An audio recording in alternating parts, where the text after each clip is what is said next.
All right, I hope you have your abacus today because it's going to be a number-heavy video with a lot of math, so sit tight. One of the topics that comes up very often in relation to EVs, Tesla, and the whole market shifting over to that segment, to electric vehicles, is how legacy auto, so companies like GM, Ford, Toyota, and the like, are going to be in very, very big trouble regardless of what they do. And there's a book that I read a long time ago that I reread again very recently called The Innovator's Dilemma. I don't know if you've ever read this book before, but essentially what it outlines is how established companies or companies that are very, very large and have a lot of focus in making their customers happy based on today's products almost always fail when they try to shift gears to a brand new innovative product that has a completely different market proposition. So in the case of Tesla, you have a company that has completely redefined what it means to have a car. You've gone from a car that you can't update online, where you always have to go to the gas stations to fill up, and it doesn't really have a lot of techie features,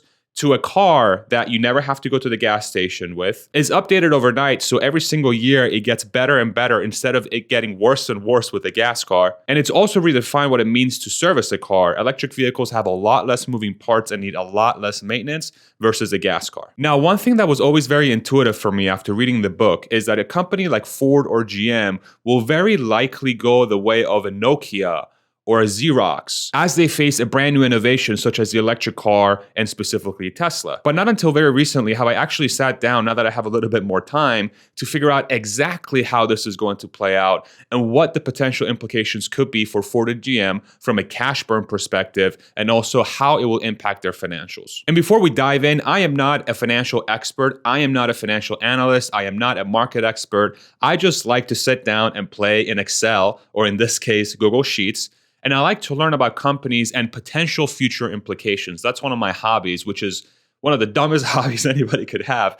But I love sitting down, taking numbers, and then saying, okay, in 5 or 10 years' time, if this were to happen, what could be the implication to the company? And so for today's video, what I like to do is take the work that I've done on Ford and GM and share that information with you so that you can make your own decisions and do your own research on that data. So without further ado, let's get started. So here are my baseline assumptions that I've put together based on a bunch of different information that I've gathered online and other sources. My first assumption is that EVs will be 50% of all new car sales by the year 2028. My next assumption is that Ford will be able to manufacture 600,000 EVs by the year 2024 and grow 30% year over year from that point. My next assumption is that GM will be able to match Ford's production starting in the year 2025. I have them 1 year later because in 2021, they sold roughly 26 cars, and that's not 26,000 cars, but 26 cars. And so I'm assuming that they're going to start a year later after Ford with a similar growth rate of 30% year over year growth from that point forward. And then also for the years before 2024 and 2025, and you'll see it on a chart,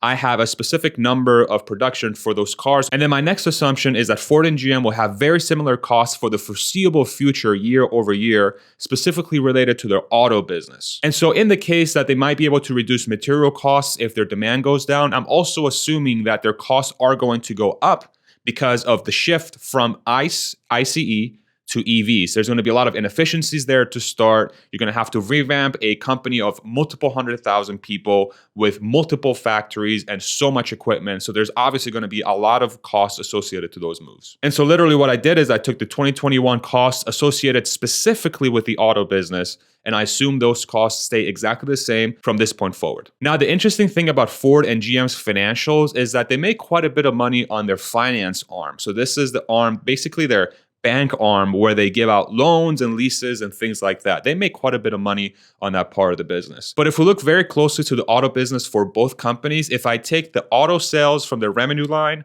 and then I compare it to the costs from the cost line specifically for auto, Ford and GM both either have very low profit or they don't make any money whatsoever on their auto business. Now, this might come as a surprise to you hearing this, but it's part of their business model. Ford and GM like to make money on the financials. And then another thing that Ford and GM also do is that they bake the parts sales that they sell to dealerships for their service right into that auto number. So it's very, very hard to actually understand how much money Ford and GM make when they make cars.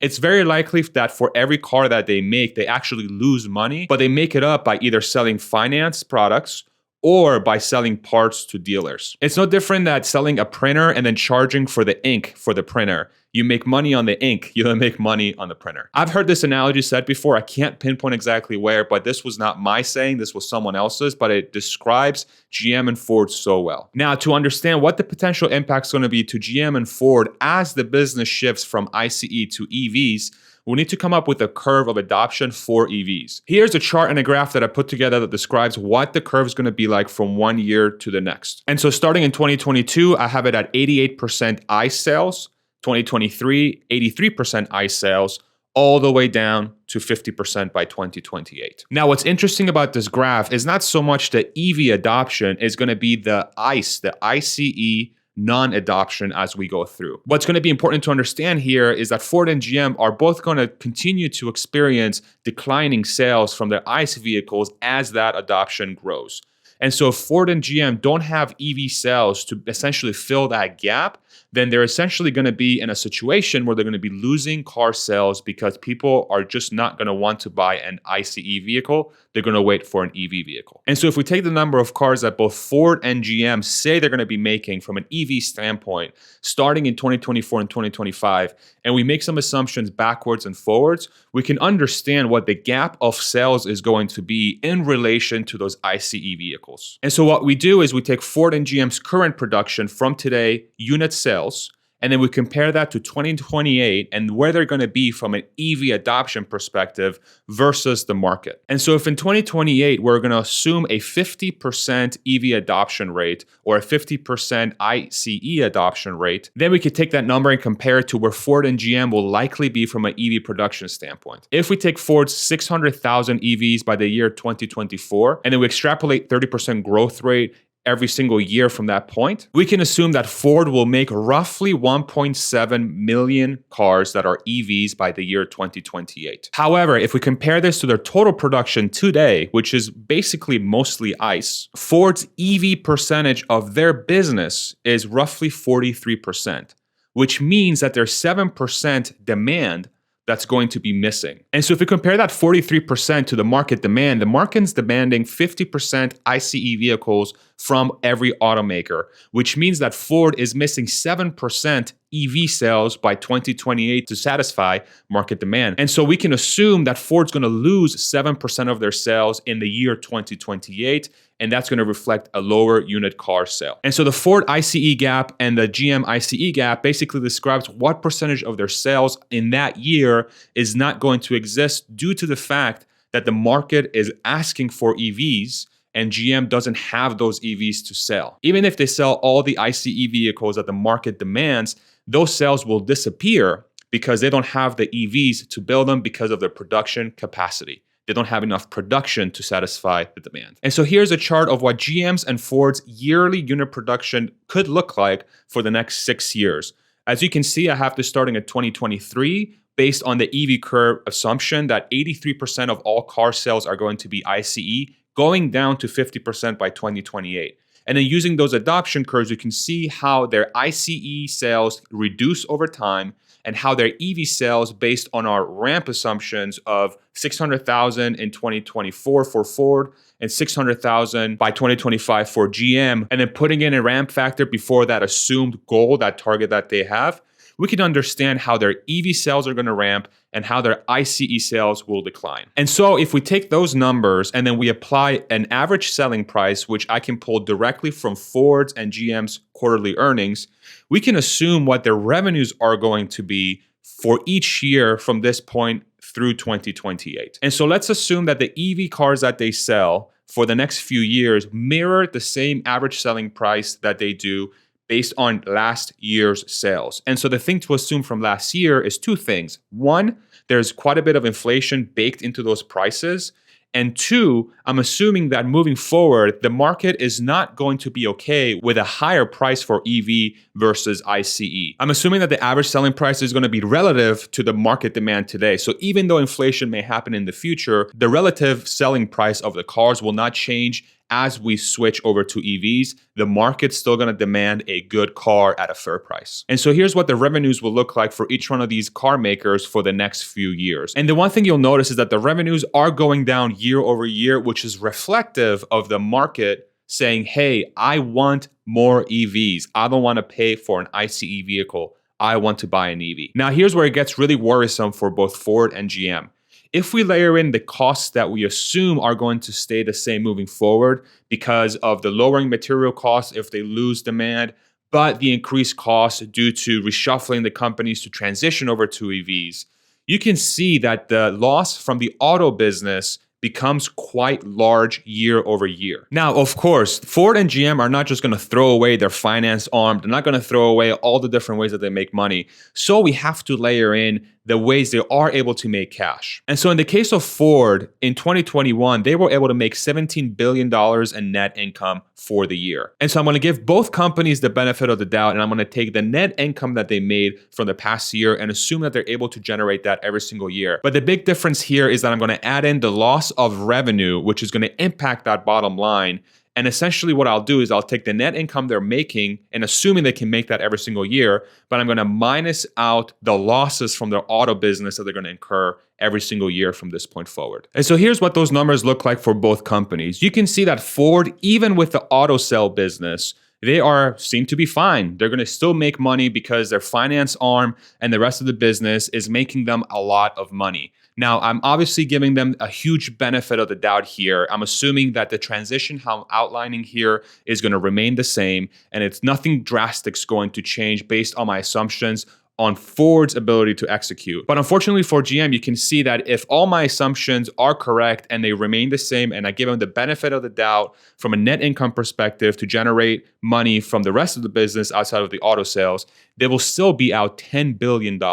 Now, if you compare this to their current cash reserves, you can see that both companies have about $20 billion in the bank. Ford, in theory, will be able to add a bunch of money to their company. However, and this is a huge however, even though it may seem that Ford is in good shape, the big thing that we're not taking into account is the market share that will likely leave GM and Ford based on the transition of EVs. And there's a huge clue that we can gather from the recent quarterly reports that Ford and GM both had. The huge problem is market share is declining for these companies. Ford went from a 5.8% market share in 2020 to a 5.1% market share in 2021. And GM went from an 8.7% market share in 2020 to a 7.6% market share in 2021. Now, these automakers will say chip shortage, supply chain shortage, this is why we lost market share. But here's the deal. Every single automaker ever in the world in the last year has had supply chain issues. So this is not a Ford and GM problem. This is an everything problem. And so that market share, in my opinion, is purely described by people not wanting to buy those cars anymore. They're moving to a different brand, be it Tesla or whoever else, Volkswagen, you name it. So here's the huge problem for Ford and GM. If that market share reduction continues, which I highly believe is the case, not only because of people choosing to buy different cars, but because you have a brand new EV market coming on board where buyers are going to have a lot more options in the next few years to decide, that market share decline is all but guaranteed. And so if we assume a 10% market share decline in the next year into 2022, Ford's will go from 5.1% to roughly 4.6%, and GM's will go from 7.6% roughly to 6.8%. And so this 10% market share reduction is going to be an impact directly to the bottom line, especially because we assume the costs related to running that auto business for both Ford and GM are going to remain about the same for the foreseeable future due to the transitions we talked about. And so if we layer that 10% market share loss on top of their adjusted net income numbers, meaning we take their net income number from 2021, we assume they're able to generate that level of profitability moving forward, and then we back out what we said was going to be their loss from EVs. But then we also add in the 10% market share loss on top of that. You can see very, very quickly that these companies are going to be bleeding money like crazy. And so given that Ford is able to generate more cash than GM, their demise is potentially delayed. But you can see on this graph that if all my assumptions are correct, by the year 2027, Ford is going to be completely out of cash. And more dramatically, GM will be out of cash by 2025. That's only 3 years from now. And so the picture that this paints is that unless GM and Ford are able to drastically reduce their costs and massively increase their EV production, especially in GM's case, These two companies are doomed. They will go bankrupt. They're going to run out of cash and they're going to be forced to liquidate assets. There's no question about it. This is where we're heading. And the last thing I want is for any of these companies to fail. What I want is a situation where all of us can choose from a lot of different companies that have great EV offerings. Even though I've invested in Tesla since 2012, even though I worked there for 4 years, even though I super respect Elon and love the company and its products, I want every single company to survive, because the opposite means that you're going to have people that are going to lose their jobs, and these companies are going to become a shell of their former selves. They're going to become so small and so insignificant, and in the worst case, they're going to go completely out of business unless something dramatic happens. They have to try so hard. But here's the problem. This book says that they are doomed. It's over. Their size and the amount of people they have and the number of employees that they have and the bureaucracy that has been built and the layers of things that they have built into the company, all these things together are going to make it basically impossible for these companies to survive. And that makes me sad. That honestly makes me sad. Unless I'm completely wrong and something dramatic happens, I do not see how these companies survive. But I also want to hear your opinion as well. This model is meant to just paint a picture. It's not exact science, but it's a broad paintbrush that says, hey, this is what could happen if something like this were to go down. And based on the approach that I took, which is something that I've taken many, many times in my previous career, my previous life, to make great business decisions, it does not bode well for Ford or GM. They're going to have to figure out how to dramatically cut their costs or dramatically increase their EV production. And so fingers crossed for Ford and GM. I really hope both of these companies make it through, but I have my doubts and hopefully I'm wrong, but it doesn't look good. It does not look good. If you like this video, I would love it if you throw me a like. If you want to support this channel, I have a Patreon and a link in the description below, or you can click on join on the button right below this video. And I also have a podcast series on this channel, which you can also find on Spotify, Apple Podcasts, or your favorite podcast app. Thank you very much for watching, and we'll see you on the next one. Have a great weekend. Take it easy. Bye-bye.